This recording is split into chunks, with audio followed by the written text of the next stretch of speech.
Good morning बंधुरा आमी सुमन आमार चैनेले सबाइके वेलकाम जानिए आजकेर रान्नार एकटा भिडियो निये चले एसेछि तोमादेर साथे शेयर करते। बाजारे गियेछिलाम खूब सुंदर फ्रेश लाउ शाक पेयेछिलाम और आमी जखोनी लाउ शाक देखी आमी निये नेই केन এই শাকটি আমার প্রচুর প্রিয়। এবার আজকে কিন্তু লাউ শাক বানাবো না, বানাবো ইলিশ মাছের পাতুরি লাউ শাকের পাতা দিয়ে। ওর জন্যই লাউ শাকের পাতাগুলো সুন্দর সুন্দর দেখে বেছে কেটে নিচ্ছি, একটু বড় বড় নিয়ে কাটছি। আজকের এই রান্নাটি বলতে পারো আমি প্রথম বানাচ্ছি, কারণ আমি সবসময় পাতুরি বানাতে আগে পারতাম না। বিয়ের পরে এই রান্নাটা শিখেছি আমার শাশুড়ি মায়ের কাছে থেকে। ওনার হাতেরই খুব ভালো লাগে খেতে। উনি লাউ পাতা দিয়ে বলো, কুমড়ো পাতা দিয়ে বা কলা পাতা দিয়ে বানিয়ে থাকে। আর খুব সহজ এই রান্নাটা, প্রত্যেক বাঙালিরাই এই রান্নাটি পারে। আমিও শিখেছি ওনার থেকে, ওইভাবেই বানাই, খুব টেস্ট হয় খেতে। লাউ পাতাগুলো নিয়ে নিয়েছি, একটু গরম জলে নুন দিয়ে ভিজিয়ে রাখবো 5 মিনিট। এভাবে এবার বর্ষার কাল, লাউ পাতায় অনেক ছোট ছোট পোকা থাকে যেগুলো বেরিয়ে আসবে, আর সুন্দর করে পরিষ্কার করে নেব। কেন লাউ শাক বলো বা কুমড়ো শাক, যে কোনোই শাক একটু ভালোভাবে পরিষ্কার করে নিলে ভালোই হয়। কেন বাচ্চারা খায়, আমরাও খাই। যত পরিষ্কার পরিচ্ছন্ন থাকবে শাক পাতা তত শরীরের জন্য ভালো।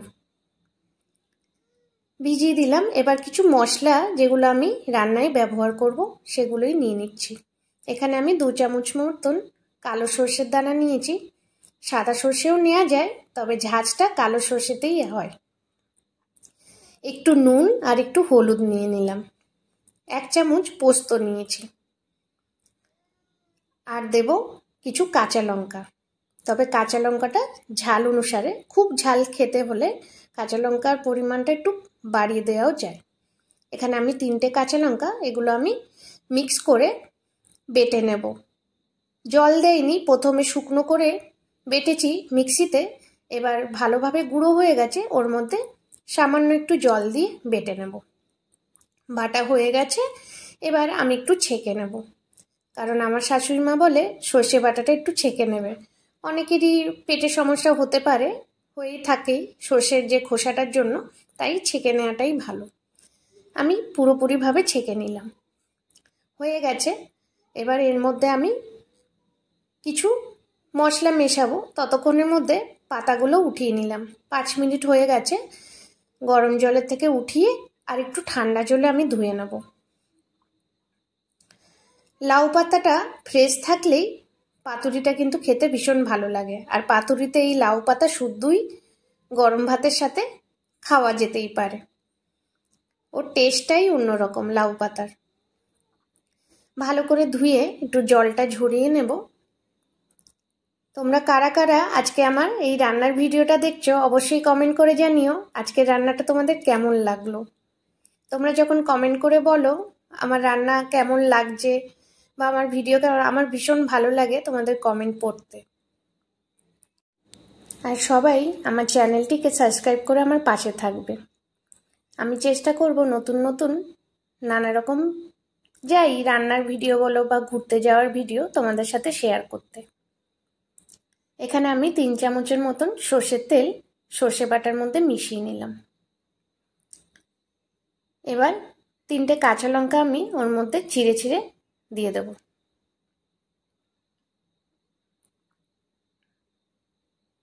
ঝালটা দেখে দেবেন, তবে সর্ষে বাটার ঝালটা ভালো লাগে। এবার একটু নুন দিয়ে দিলাম, কেন নুনটা একটু কম হয়েছিল মনে হচ্ছিল, তাই দিয়ে দিলাম। এবার ইলিশ মাছগুলো ওই বাটির মধ্যে মশলা মাখিয়ে লাউ পাতার মধ্যে আমি দিয়ে বেঁধে নেব।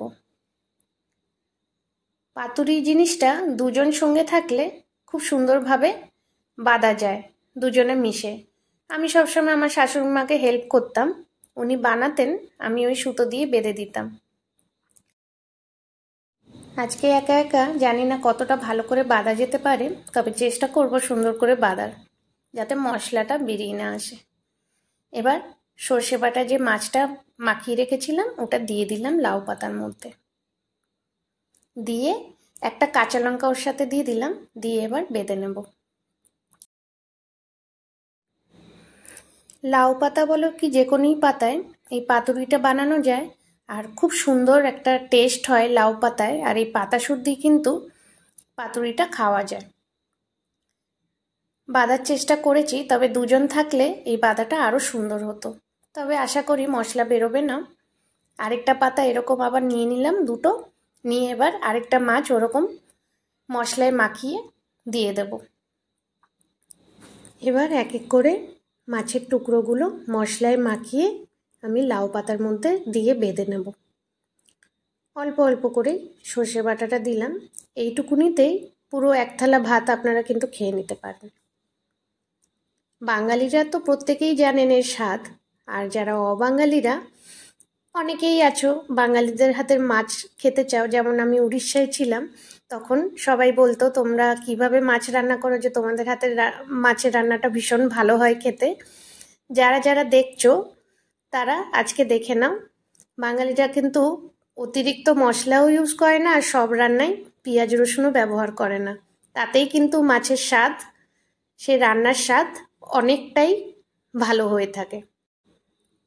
আশা করছি ঠিক করে বানতে পেরেছি। এবার আমি একটা কড়াইতে একটু সর্ষের তেল নিয়ে ভেজে নেব। এখানে আমি 2 টেবিল স্পুনের মতন সর্ষের তেল নিয়েছি। মিডিয়াম ফ্লেমে সর্ষের তেলটা বেশি গরম হবে না, তখনই আমি বেঁধে রাখা মাছের পিসগুলো দিয়ে দেব। মিডিয়াম ফ্লেমেই আমি এই রান্নাটা করব।